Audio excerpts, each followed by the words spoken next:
5 லட்சம், அன்அபிஷியலா 50 லட்சம் தரணும். முதல் தவணை, அதாவது அதோட அட்வான்ஸ் புக்கிங்ல 10 லட்சம் கொடுத்துறது.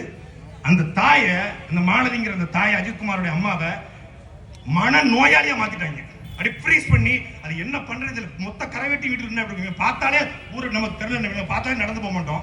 ஐயோ பேய் மாதிரி வர்றாங்களேன்னு. மொத்த கரைவெட்டி வீட்டில் நின்றுச்சுன்னா அது பயந்துருச்சு. என்ன சொல்லிருக்காங்க, ஒத்த பிள்ளை தான் வச்சிருக்க, நவீன்குமார் மேலையும் கஞ்சா வழக்கு போட்டா என்ன பண்ணுவ, உன் மேல கஞ்சா வழக்கு போட்டா என்ன பண்ணுவ, அவன் செத்துட்டாமா, அவன் எப்படி பிரெயின் வாஷ் பண்ணுவாங்கல்ல. அம்மா போனது போயிட்டாங்க, இனிமேல் நீங்க என்ன பண்ண போறீங்க, அந்த 5 காவலரையும் பழி வாங்கி என்ன பண்ணுறீங்க, பூரா திருப்போடத்துக்காரங்க, நாளைக்கு வெளியே நடமாட வேண்டாமா, நாளைக்கு வெளியே போக வேண்டாமா அப்படி மிரட்டான், தட்டன் பண்றான்.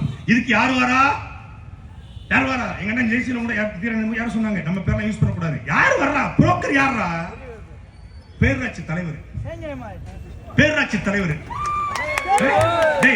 நீ எல்லாம் மருதுபாண்டி வாரிசாடா, நீ மருதுபாண்டி வாரிசாடா. வெள்ளக்காரன ஓட ஓட விரட்டிய எங்கள் பாட்டன் மருதுபாண்டி பரம்பரையில நீ பிறந்தவனாடா, அயோக்கிய பயலே.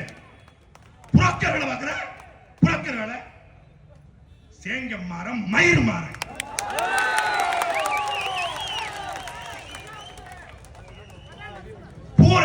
திமுக நான் கேக்குறேன், எங்க அண்ணன் தம்பி கேக்குறேன், என் சொந்தக்காரன் கேக்குறேன், திமுக ஒருத்தர் கூடவாங்க மனசாட்சி இல்ல, ஒருத்தர் கூடவா? முதலமைச்சர் ஸ்டாலின் இந்த கண்ணனையும் ராஜாவையும் இந்த சங்கர மணிகண்டனையும் இந்த பிரபுவையும் ஆனந்தையும் போய் அஜித்குமார் அடிக்க சொல்லல, நாங்க ஏத்துக்கிறோம், அடி சொல்லல, ஏத்துக்கிறோம். அவர் போய் இப்படி கொள்ளுங்க பாட்டு சொல்லல. ஆனா தன்னுடைய கட்டுப்பாட்டு வரக்கூடிய ஒரு துறை, தன்னுடைய கட்டுப்பாட்டு வரக்கூடிய துறை, அதுல ஒருத்தன் இறந்து போயிருக்கிறான். தொடர்ச்சியான மரணங்கள், சாத்தான் ஆட்சி, அதுக்கு சாத்தான் குலமே சாட்சி என்று பேசிய திமுக உங்க ஆட்சியில துள்ள துடுக்கி இறந்து போயிருக்கிறான். சிசிடிவி ஃபுட்டேஜ மறைக்க பார்த்திருக்கீங்க, எஃப்ஐஆர் ஃபேக் எஃப்ஐஆர் எல்லாம் நடந்துருச்சு.